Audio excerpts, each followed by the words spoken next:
কিন্তু এই পরীক্ষাগুলো নেওয়ার কোনো সিস্টেম নেই, ঠিক আছে, নিতে পারবে না। সো এই ক্ষেত্রে সেই পরীক্ষাগুলো অটোপাস দিবে। হ্যালো এইচএসসি শিক্ষার্থী প্রিয় সকল ভাই বোনেরা, তোমরা সবাই কেমন আছো? আই হোপ তোমরা সবাই ভালো, তোমরা সবাই সুস্থ আছো। তো আজকের ভিডিওটা মূলত তোমরা যারা এইচএসসি 2024 শিক্ষার্থী তাদের জন্য তোমাদের অলরেডি পরীক্ষা স্থগিত করা হয়েছে, ঠিক আছে। সো তোমাদের পরীক্ষাটা কবে হবে এবং তোমাদের অটোপাস দিবে কিনা সেই বিষয়ে আজকে আলোচনা করবো, ঠিক আছে। শিক্ষা মন্ত্রণালয় থেকে কিন্তু নোটিশ প্রকাশ করা হয়েছে, সেই নোটিশটা তোমাদেরকে একটু দেখাবো। এবং চ্যানেলটা সাবস্ক্রাইব না করে রাখলে চ্যানেল দুটো সাবস্ক্রাইব করে রাখতে পারো, কারণ হচ্ছে তোমাদের বিভিন্ন গুরুত্বপূর্ণ ভিডিও এই চ্যানেলে আপলোড করা হয়, ঠিক আছে। সো আমরা যদি এইচএসসি কর্নারে চলে যাই তাহলে আমরা একটা বুঝতে পারবো।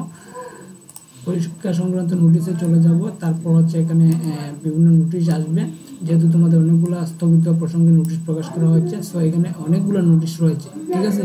সো এক্ষেত্রে তোমরা আমি হচ্ছে এই নোটিশ প্রথম নোটিশটা ওপেন করে দেখবো, তারপর হচ্ছে আমি একটু আচ্ছা এখানে কি বলা হয়েছে যে 11 তারিখের অনুষ্ঠিতব্য পরীক্ষা স্থগিত প্রসঙ্গে এখানে বলা হচ্ছে উপযুক্ত বিষয় ও সূত্রের পরিপ্রেক্ষিতে জানানো গেছে যে অনিবার্য কারণবশত 11 তারিখ থেকে অনুষ্ঠিতব্য ঢাকা বোর্ডের পরীক্ষাসমূহ স্থগিত করা হলো।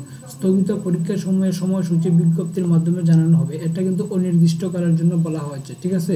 সো এক্ষেত্রে তোমাদের পরীক্ষাটা কবে হবে, তোমাদের পরীক্ষাটা শিক্ষা মন্ত্রণালয় থেকে কবে হবে সেটা কিন্তু এখনো বলা হয়নি। তবে একটা নিউজ আছে, সেটা আমরা যদি দেখি তাহলে বুঝতে পারবো।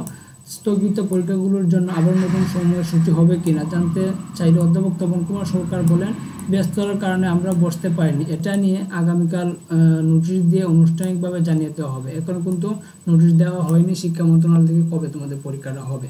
অটোপাস দেওয়ার সম্ভাবনা খুবই রয়েছে, কারণ হচ্ছে তোমাদের যে পরীক্ষাগুলো হয়েছিল সেই পরীক্ষাগুলোর প্রশ্নপত্র এবং উত্তরপত্র কিন্তু তোমাদের অনেক টানায় পড়ে গেছে। সো এক্ষেত্রে আবার কিন্তু এই পরীক্ষাগুলো নেওয়ার কোনো সিস্টেম নেই, ঠিক আছে। আবার পরীক্ষা নেবে এটা কোনো রুলস নেই, একটা পরীক্ষা দুইবার নিতে পারবে না। সো এই ক্ষেত্রে সেই পরীক্ষাগুলো অটোপাস দিবে, ঠিক আছে। সো তোমরা বুঝতে পারছো, তোমাদের